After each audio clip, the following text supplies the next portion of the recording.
والحمد لله والصلاة والسلام على رسول الله وعلى آله وصحبه وسلم، وبعد. عباد الله، إن أعظم ما يغرس في قلب الطفل منذ صغره هو حب القرآن، لأن القلب إذا تعلق بكلام الله نشأ صاحبه على الخير والهدى.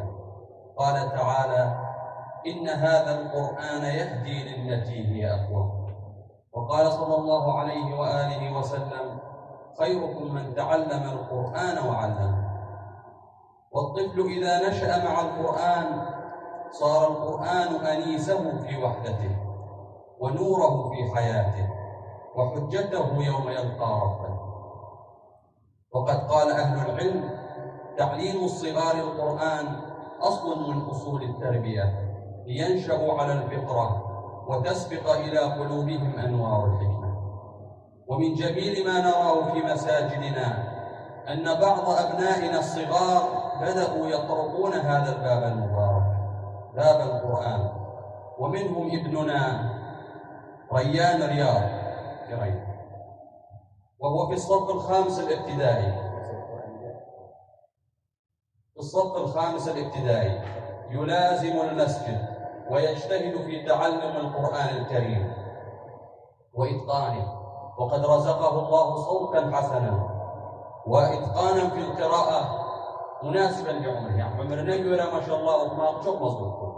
كيف لازم ينكرهم اليوم على شرفكم ويصدق نموذج وصل للأطفال بيوصل لنا شكل وعمر ده قرآن وقمار الصوت الحسن حتى قد وصل جمهرة ويصدق إن شاء الله تشجيع له حتى يكون من أهل القرآن منذ الآن، ليحفظ القرآن هو وكذلك باقي أبنائه.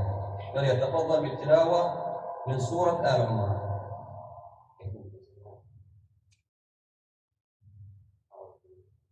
أعوذ بالله من الشيطان الرجيم.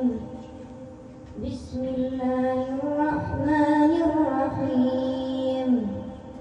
وسارعوا إلى مغفرة من ربكم وجنة عرضها السماوات والأرض أعدت للمتقين الذين ينفقون في السراء والضراء والكاظمين الغيظ والعافين عن الناس والله يحب المحسنين.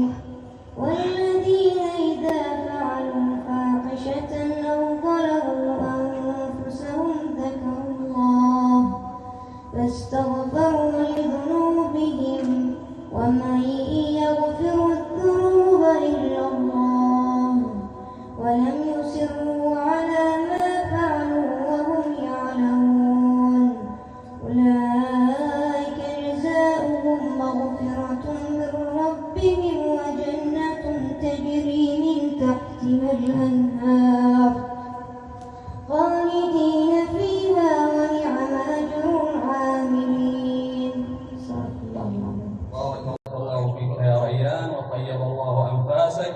صوت جميل يلامس القلب تشعر فيه بالدفء والبراءة، صوت طفولي جميل يلامس شغاف القلب. بارك الله فيه وفي والديه. ومن هنا رسالة إلى الآباء: إن أعظم هدية تقدمه لولدك أن تربطه بالقرآن والمسجد، فقد قال الله تعالى: وأمر أهلك بالصلاة واصبر عليها. فالأب الذي يدعو ابنه إلى المسجد ويجلسه في حلق القرآن إنما يزرع في قلبه نورا يبقى معه طوال عمره. تفضل ريان تستلم الهدية نقدمها إليه محفوفة بالصلاة على سيدنا محمد. اللهم صل على سيدنا